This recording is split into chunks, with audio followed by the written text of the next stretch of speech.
It's been 5 years. Sometimes I still look around and can't believe this is the same house. Back then, it was someone else's property, a building I used to feel small in, uncertain, buried under late rent notices and the weight of choices I wasn't ready to make.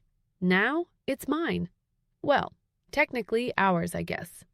My husband and I bought the building after his business finally took off. He's barely around these days, always flying between cities, managing deals I can't keep up with. I used to care. I used to keep track. Now I don't even ask. I run the place. I screen the tenants, collect the rent, fix what needs fixing. In a way, it keeps me grounded, and maybe it reminds me of a version of myself I've tried to forget. But lately, there's been one tenant I can't stop thinking about. His name is Devin, early 30s, tall, confident, that quiet kind of handsome that sneaks up on you. He moved in about 6 months ago. Always polite, always charming. A little too charming if I'm being honest. But lately, he's been slipping. 2 months behind on rent now, and the excuses are starting to repeat themselves. Work's been slow, his paycheck's late, something about his car breaking down. I've heard it all before. I know how this goes. And that's the thing. I do know how this goes, because once upon a time, I was him. It happened today, actually. He came to my door, all soft eyes and nervous energy. I could already tell what he was going to say before he even opened his mouth. "I know I'm behind," he said, scratching at the back of his neck like a teenager about to get scolded, "but I swear I'm good for it. I just need a little more time." I didn't say anything at first. I just let him talk, watching him the way my old landlord once watched me, measured, patient, a little too quiet. I could see the way his eyes kept darting around the room. He noticed the hardwood floors, the art on the walls, the subtle scent of something expensive and floral hanging in the air. This wasn't just an apartment anymore. It was a message. "You know," I finally said, folding my arms and leaning back against the edge of the kitchen counter, "when I was in your shoes, someone once gave me an option." He raised an eyebrow, not quite catching on. "What kind of option?" I took a slow step toward him, letting the silence do most of the talking. "An arrangement," I said quietly. He blinked. "Like, I'm sure you can figure it out," I replied, tilting my head just enough to let the implication land. "I've been where you are. I know what desperation feels like, and I know what it means to take a chance when there's no other way out." The words hung in the air like smoke, and for a split second, neither of us moved. Then he gave a nervous laugh, like he wasn't sure if I was joking. I didn't laugh back. "I'm not saying you have to," I added quickly, softening my tone. "But I'm also not offering this to just anyone." He stared at me for a long time, his mouth half open like he wanted to say something, but he didn't. "I'll give you until the end of the week," I said, brushing past him toward the door. "But after that, I'll need a decision. Either way." I felt his eyes on my back as I walked out, and for the first time in a long time, I felt something flicker beneath the surface, dangerous, familiar, and maybe just a little bit thrilling. And just like that, I was back where it all began. But this time, I wasn't the one behind on rent.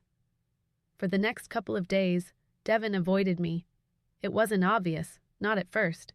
He still sent the usual text responses to my polite check-ins, still nodded and gave a casual, "Hey," when we passed in the hallway. But something in his eyes had changed, like he was suddenly aware of something he wasn't supposed to notice, and it made him uneasy. I'd catch glimpses of him from the window sometimes, sitting on the porch in that faded gray hoodie, smoking, thinking, always thinking. I should have felt bad, maybe. I don't know. A part of me wondered if I'd crossed a line, but another part, the part I hadn't let breathe in a long time, felt something else entirely. Power. Because for once, I wasn't the one asking. I wasn't the one afraid. And I knew that look in his eyes, the hesitation, the wrestling. That's what made it worse. Or maybe better. He was considering it. It all came to a head Friday night. The building was quiet, everyone else either out or tucked into their weekend routines. The air was heavy, like it was holding its breath. I was halfway through folding laundry when I heard a knock on the door. I knew who it was before I even opened it. Devin stood there with his hands in his pockets, eyes low, jaw tight like he was holding something in. "You said I had until the end of the week." I nodded once. "It's the end of the week." He didn't smile, didn't flinch, just looked past me into the apartment like he was trying to figure out if walking inside would change everything. "Can I come in?" I stepped aside and let him. He moved slowly, careful, like he didn't trust the floor beneath him. I closed the door gently behind us, the soft click of the lock sounding louder than it should have. For a moment, we just stood there, silence stretching out like it was daring one of us to break it. "I've been thinking," he finally said, running a hand over his buzzed hair, "about what you said." I stayed quiet. I wanted him to say it. I wanted to hear the words. "I've never done anything like that," he admitted, still not looking at me. "But I'm not stupid either. I know what happens when rent keeps stacking up. I've already got one eviction on my record. If I get another—" His voice trailed off. I could see the tension in his shoulders, the way he shifted his weight from one foot to the other. "I just don't want you to think I'm some kind of—" He struggled. "You know, some guy who takes advantage." I almost laughed. The irony was suffocating. "Devin," I said, stepping a little closer, "you're not taking advantage of anything. I offered it, just like it was once offered to me." He looked up at that. "So it actually happened? Back then?" I nodded, slowly. "Almost." He raised an eyebrow. "Almost?" "Yeah," I said, the word tasting strange coming out of my mouth. "Almost." We were quiet again. And in that stillness, something shifted. I could feel it, thick and electric, crawling across the space between us like a live wire. Then he said something I didn't expect. "What if we don't do anything?" I frowned. "What do you mean?" "What if I just stay?" he said, eyes locking onto mine for the first time. "What if you let me stay? No strings attached. Just trust me to make it right eventually. No favors, no arrangements." I laughed softly, not mocking, just surprised. "That's not how the world works, Devin." "Doesn't mean we can't try," he said. And that's when I saw it, that flash of something, not just charm or desperation, something deeper, something dangerous, conviction. He wasn't just playing along, he was pushing back, and it made me feel off balance. I stepped even closer, enough to smell the faint trace of sweat and cologne clinging to his hoodie. "Do you really think I'd put myself out there like that just to be turned down?" He didn't answer, but I saw his throat move as he swallowed. I reached up, brushing something off his shoulder, something that wasn't there, just to feel how tense he'd gotten. "You ever wonder why I offered you that option, Devin?" I asked quietly. He held my gaze. "Yeah, I have." I waited. "Because you saw something in me," he said, voice low. "Or maybe you saw something in yourself from back then." I didn't reply, because he was right. But then he added, "But I'm not him, and you're not her anymore either, are you?" It hit me like a slap, and I hated how much it turned me on. "You should go," I said, suddenly stepping back. He didn't move. "You sure?" he asked, voice steady. I didn't answer. He turned and walked toward the door, but paused with his hand on the knob.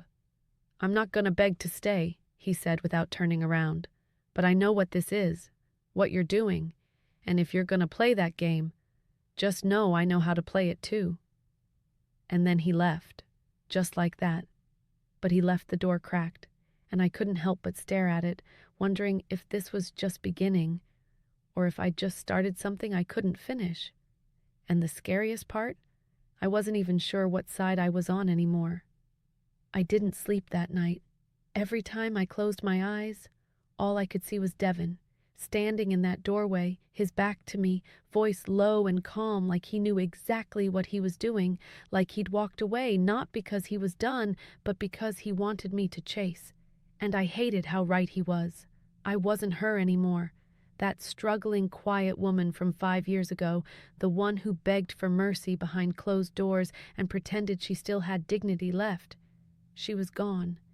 Now, I was the one holding the keys, the one calling the shots, and yet, somehow, he had me on my heels. By morning, I was pacing the kitchen, phone in hand, scrolling to his contact, staring at it like it held a secret I wasn't ready to hear. I didn't text, didn't call. I just waited for him to knock again, for him to show up and say he'd changed his mind. But he didn't. 2 days went by, then 3, still nothing. But I knew he hadn't left. I could hear him sometimes upstairs, the thump of footsteps or a door creaking open. I even heard his music once, faintly, like he wanted me to know he was still around, still breathing in the space I gave him. Then came Wednesday night. I was pulling into the driveway when I saw his bedroom window open, the curtain fluttering like a whisper. And there he was, standing at the edge, bare chest catching the last bit of light, phone pressed to his ear, laughing softly, not at me, not with me, just living, like nothing had happened. And that got to me. I climbed the stairs to his unit faster than I intended. I didn't even knock. I just stood outside the door, hand hovering, listening. I could hear the quiet hum of conversation inside, maybe a TV, maybe someone on speaker. I couldn't tell, but I heard his voice, low, amused, casual. I finally knocked. A pause, then the sound of footsteps. The door cracked, and there he was, shirtless, sweaty, holding a towel and clearly caught off guard. "Hey," he said, cool as ever. "Didn't expect you." "Yeah, well, guess I'm full of surprises." He opened the door a little wider, but didn't step aside. "Everything okay?" "You've been avoiding me." "I've been giving you space," he said simply. "Figured that's what you wanted." "No," I replied. "You figured you wanted it, so you took it." He raised an eyebrow. "You mad about that?" I didn't answer. Instead, I pushed the door gently. He didn't resist. I stepped inside. His place was warm, lived in, a little messy, but not dirty. The smell of his cologne hung in the air, mixed with sweat and something spicier from the kitchen. My eyes swept the room without thinking, like I was trying to memorize the details. He stood behind me, watching. "You came all the way up here to fight?" he asked after a second. "No." I turned to face him. "I came to remind you what kind of deal you're playing with." He smirked. "Funny, I thought I was the one reminding you." Something snapped then. Not anger, not lust. Something heavier. The kind of tension that doesn't explode, it smolders. Quiet. Dangerous. "You think this is a game?" I asked, stepping closer. "No," he said. "I think it used to be. Until you started wondering what would happen if I didn't play along." The air between us felt hotter than it should have. I could see it in his face. He wasn't bluffing. He knew exactly what this was, what we were, and he wasn't scared anymore. 5 years ago, I said, voice low, someone offered me a deal like this, and I nearly took it. You know why I didn't? Because you still had lines back then, he said.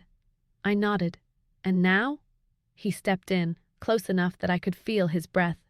Now you're testing mine. For a second, we just stood there, inches apart, breathing the same air, wanting the same thing maybe, or maybe just trying to figure out who wanted it more, and then the tension did what it always does. It found the edge and walked right up to it. He didn't touch me. Not really. Just brushed past me to grab the towel from the couch. But even that movement, that heat, it lingered. He threw the towel over his shoulder, looked back at me, and said, I won't beg to stay, but I won't beg for you either. I stared at him. And what if I told you the rent's due tomorrow, final notice? He smiled. Then maybe tomorrow will be interesting. I turned and walked to the door. My heart was pounding, my hands slightly shaking, not from fear, something else, something I hadn't felt in a long time. Sleep tight, he called as I opened the door. But I didn't look back, because I knew something now. This wasn't just a game. This was a storm, and we were both standing in the middle of it, waiting to see who'd get hit first. It was almost 3 a.m. when I heard the knock on my door. Not loud, not urgent, just deliberate. I'd been lying there wide awake for over an hour, replaying every second of our last conversation in my head, the words he used, the pauses between them, the way he looked at me like he was daring me to blink first. When I opened the door, there he was. Devon, shirt on this time, damp at the collar like he'd been pacing or wrestling with the same storm I was. His eyes met mine, calm but serious. "Didn't mean to wake you," he said. "You didn't." For a second, neither of us moved. The silence stretched long between us like some kind of invisible thread, one neither of us wanted to cut but didn't know how to tie either. Then he asked, "Can I come in?" I didn't answer. I just stepped back and let him walk inside. He looked around the place like it was familiar but foreign now, like he was trying to see if I'd rearranged anything, hidden something, or maybe left something out on purpose. I hadn't, but his eyes still scanned everything, including me. "Couldn't sleep," he said, settling on the edge of the couch. I crossed my arms. "That why you came down here?" He looked at me and gave the smallest shrug. "That, and I figured you weren't sleeping either." "You figured right." Another silence, one that felt heavier this time, more loaded. He leaned forward, resting his elbows on his knees. "What are we doing?" I didn't pretend not to know what he meant. "We're walking a line," I said. He nodded. "Yeah, but whose line is it?" That question hung in the air, because it was a good one. Mine, his, ours, or was it something neither of us controlled, just some quiet current pulling us both toward something we weren't ready to admit? I sat down across from him, watching the way he looked at the floor, at his hands, at me, like he was searching for something solid to grab onto. "You ever think about how this would look from the outside?" I asked quietly. He met my gaze. "I try not to." "Why not?" "Because I'd rather deal with the mess I see from the inside." And somehow that made sense. Too much sense. There was something disarming about Devon, not just his calm or his timing, but the way he could stand in a moment like it didn't scare him, like even the awkward, complicated parts of life didn't make him flinch. I used to think power meant control, me holding the keys, me setting the terms, but in that moment I realized something else. Real power was wanting something you shouldn't and not backing down from it. "I'm married," I said suddenly, like I was reminding us both. "So am I," he replied. "Still doesn't stop this." "What is this?" I asked, my voice quieter now. He looked at me for a long time. "Whatever you say it is." That answer, it felt like permission, and also a warning. I stood up, walked past him toward the kitchen, just to get some distance. I poured a glass of water, not because I needed it, but because I needed to do something. His presence had a way of making the air feel thick, charged. "You know," I said over my shoulder, "you could have just paid your rent like everyone else." He chuckled softly. "Would have been boring, though." I turned to face him. "So this is what? Fun for you?" He stood too, walked over to the counter, close enough that our arms almost brushed. "You tell me."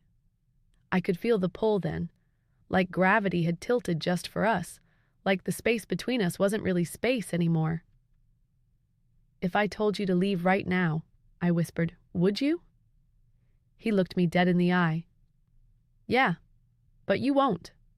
My heart thudded hard at that, not because he was wrong, but because he was absolutely perfectly right. He moved a fraction closer. "You want to feel in control, but what you really want is someone to take that control from you, just long enough to forget how heavy it gets." I didn't move. I couldn't, because he saw too much. He stepped behind me, just barely, his voice low in my ear. "And I could take it," he murmured, "right here, right now. You wouldn't stop me, but you'd hate yourself later, and I don't want you to hate me." I closed my eyes. Damn him. Damn him for knowing exactly where the edge was, and for choosing not to shove me over it. His hand barely grazed the small of my back as he stepped away. That single touch sent fire up my spine. "Good night, landlady," he said softly, and just like that, he left. No kiss, no touch, just words. Heavy, perfect words. And I stood in my kitchen, glass still in hand, trembling with a craving that hadn't even been fulfilled. Not yet. But the storm? It was circling again, and next time I wasn't so sure I'd let it pass. A week passed, then 2. Devon paid nothing, said nothing, and yet I still saw him, moving around his unit, running shirtless in the mornings, washing that damn car of his like he wasn't 4 months deep in rent debt. I hated how aware of him I'd become, how the air shifted when I knew he was outside, how my breath caught when I heard his unit door creak open. He wasn't knocking anymore, but I still felt him, like heat behind a closed door. My husband had come back into town briefly, just for a weekend, some contractor issue in Miami. He smelled like hotel soap and convenience store cologne. We slept in the same bed and barely touched. When he left again, I didn't cry. I didn't miss him. I was too distracted by something or someone else. On the 3rd Friday of the month, Devon left a white envelope on the patio table just outside my kitchen window. I spotted it while washing dishes, heart stopping for a second. I went outside, picked it up, opened it. Empty. Just a blank piece of paper inside. No cash, no check, no note, just nothing. I stared at it for a long time, feeling something in me click out of place.